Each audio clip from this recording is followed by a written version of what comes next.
500 টাকার তেল কয়দিনের জন্য বলেন, এখন বলেন কতদিন?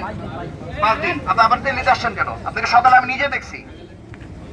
এই যে এই টাইপের লোকজন যারা এরকম আছে, অকারণে সে সকালে 500 টাকার তেল নিছে, সে এখন আবার 500 টাকার তেল নিতে আসছে, কেন আসছে বলেন? আপনারা বলেন।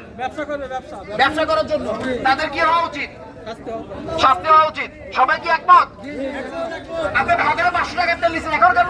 আপনি সকালে 500 টাকার তেল নিছেন, এখন কেন 500 টাকার তেল নিতে আসছেন বলেন? আচ্ছা, এটা ব্লক করে দেওয়া হবে। 1860 সালের দণ্ডবিধির 268 ধারা অনুযায়ী কোন ব্যক্তি যদি এমন কোন কাজ করেন। এক্সট্রিম মশার কয়েল প্ল্যান্ট ফাইবার দিয়ে তৈরি, তাই সহজে ভাঙে না, সুগন্ধিযুক্ত ও নিরবিচ্ছিন্নভাবে জ্বলে। ডেঙ্গু, চিকুনগুনিয়া বাহি সহ যে কোনো মশার বিরুদ্ধে দেয় এক্সট্রিম সুরক্ষা।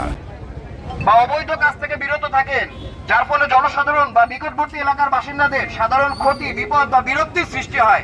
এটা কি আমাদের বিরক্তি সৃষ্টি করছে না? ওনারটা 20 দিনের জন্য ব্লক করে দেওয়া হলো। 20 দিন উনি কোনো তেল পাবেন না। সবাই খুশি? সবাই খুশি? উনি 20 দিন তেল পাবে না। 20 দিন, ঠিক আছে? ওকে। নাম্বার প্লেট নাই স্যার। নাম্বার প্লেট নাই।